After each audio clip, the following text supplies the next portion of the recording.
हाँ नीतीश जी, आप अपना रिक्वायरमेंट बताइए। आपको टेंडर डीएससी में क्या पूछना है, आपका क्या रिक्वायरमेंट है? सर मुझे ये एक बात बताइए कि मुझे टेंडर के लिए एक डीएससी बनाना है। उसके लिए क्या क्या डॉक्यूमेंट चाहिए मुझे और कितना टाइम लगेगा इसको बनाने में। तो नीतीश जी, मैं आपको बता देता हूँ कि जब भी आप टेंडर में अप्लाई करने के लिए जाते हैं, किसी भी टेंडर में अप्लाई करने के लिए जाते हैं, तो सबसे पहले आपको देखना होता है टेंडर डॉक्यूमेंट। जब भी आप किसी भी कंपनी में टेंडर के लिए एप्लीकेशन करने के लिए जाते हैं, तो वो कंपनी सबसे पहले टेंडर डॉक्यूमेंट इशू करती है। सबसे पहले तो आपको न्यूज़पेपर में पब्लिश करती है, इसके अलावा टेंडर डॉक्यूमेंट इशू करती है, जिसमें सारा टर्म्स एंड कंडीशन मेंशन रहता है वो पर्टिकुलर टेंडर का। जो टेंडर डॉक्यूमेंट होता है उसमें एक डिजिटल सिग्नेचर का भी क्लॉज रहता है। उसके अंदर ये लिखा होता है कि सर, जो आप डिजिटल जो भी आप टेंडर में अप्लाई करने के लिए जा रहे हैं, अगर इंडिविजुअल नाम से उस टेंडर में आप अप्लाई कर सकते हैं तो आप इंडिविजुअल कैपेसिटी में भी डीएससी बना सकते हैं। लेकिन मोस्ट ऑफ द केसेस में क्या होता है कि आप जीएसटी लिए होते हैं। अगर आप एक प्रोप्राइटरशिप फर्म है तो प्रोप्राइटरशिप फर्म में लीगल नेम और ट्रेड नेम, जो ट्रेड नेम होता है वो बिजनेस का नाम होता है।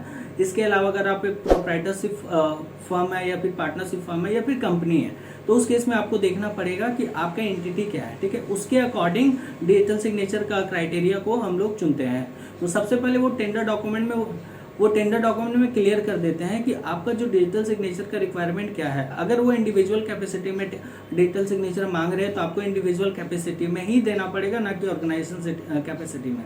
या फिर अगर वो ऑर्गेनाइजेशन कैपेसिटी में मांग रहे हैं तो आपको ऑर्गेनाइजेशन कैपेसिटी में ही डिजिटल सिग्नेचर बनाना पड़ेगा। अब बात करते हैं कि सर, ये इंडिविजुअल कैपेसिटी, ऑर्गेनाइजेशन कैपेसिटी में डिजिटल सिग्नेचर ये क्या होता है, ये थोड़ा सा समझने में दिक्कत आ रहा है। तो मैं आपको बता दूं कि इंडिविजुअल कैपेसिटी का मतलब होता है उसमें ऑर्गेनाइजेशन का डिटेल नहीं जाता है डिजिटल सिग्नेचर में। यानी कि जब वो डीएससी बनता है तो उसमें इंडिविजुअल का ही नाम सिर्फ आता है। वहीं अगर हम लोग ऑर्गेनाइजेशन कैपेसिटी के बारे में बात करें तो उस केस में क्या होता है कि ऑर्गेनाइजेशन के साथ साथ आप अगर एक प्रोप्राइटर है तो आपका पर्सनल में आपका नाम आएगा, ऑर्गेनाइजेशन में आपके एंटिटी का नाम आ जाएगा। ठीक है, तो ये हो गया difference between individual DSC and organisation DSC. अब इसमें सर बात आता है कि सर, ये इंडिविजुअल साइनिंग बनाए या फिर हम लोग कॉम्बो बनाए।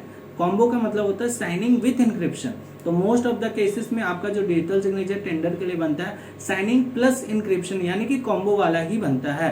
तो आप सबसे पहले क्या करना होगा आपको कि टेंडर का जो रिक्वायरमेंट है उसको ध्यान से देखना होगा।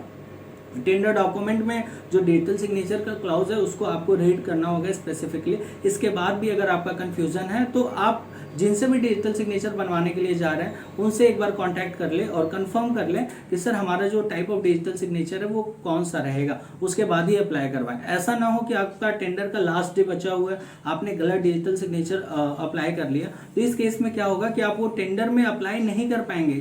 तो आपको भी पता है कि अगर आपको एक टेंडर मिल जाता है तो उसका बेनिफिट क्या, वो आपका लाइफ को चेंज कर सकता है। ठीक है, तो और इसके अलावा अगर हम लोग टाइम का बात करें तो डिजिटल सिग्नेचर बनाने में ये टेंडर वाला या फिर कोई भी, आपको हार्डली आधा घंटे का समय लगता है। हाँ, डॉक्यूमेंट्स का ऊपर नीचे हो सकता है। अगर आपका प्रोप्राइटरशिप फर्म है उस केस में कुछ कम डॉक्यूमेंट लगे, वहीं अगर आपका पार्टनरशिप या कंपनी है तो डॉक्यूमेंट का कुछ अलग अलग टर्म्स है। अगर आपको टेंडर से रिलेटेड, टेंडर डीएससी से रिलेटेड किसी भी तरह का क्वेरी है तो आप मुझे व्हाट्सअप कर सकते हैं अपना क्वेरी। और अगर आपको डिजिटल सिग्नेचर भी चाहिए तो इसके लिए भी कॉन्टैक्ट कर सकते हैं। इस वीडियो में बस इतना ही। ऐसे इन्फॉर्मेटिव वीडियो के लिए मेरे चैनल पे बने रहे। Thank you very much.